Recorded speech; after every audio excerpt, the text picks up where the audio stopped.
What's up guys, welcome back to my channel. Today we are reviewing Brahmāstra Part 1 Shiva.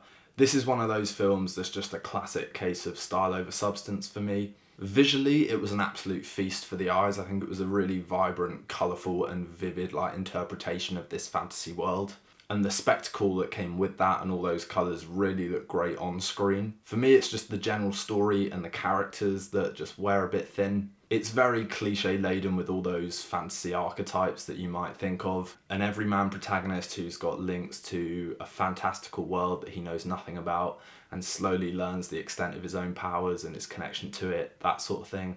Dealing with these kind of existential universe-ending elemental powers, you get the gist. We've seen it all before. This film really doesn't add anything new to that.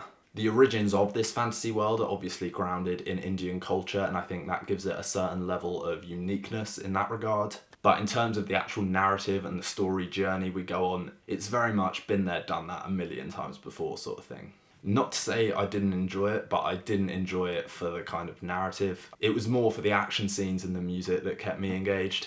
And this film was also apparently years in the making. Much like Black Adam was, apparently, according to Dwayne Johnson. You know, when it's been years and years of developing a story, creating the world, you kind of expect them to have perfected it by the time it reaches our screens. Black Adam was a resounding disappointment across the board.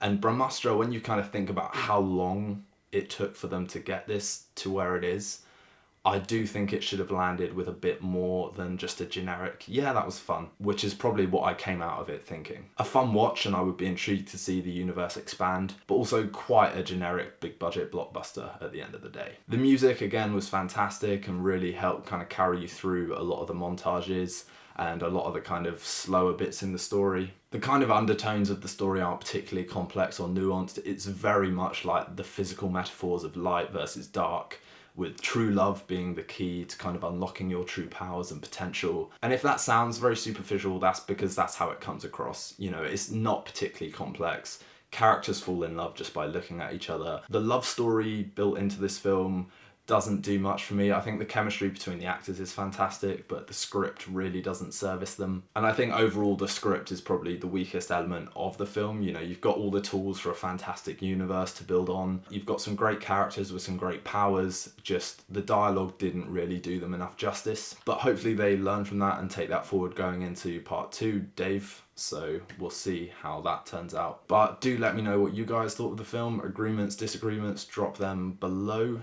Please also consider liking and subscribing to the channel. That's always a huge help for me, guys. But in the meantime, thank you for watching and see you next time.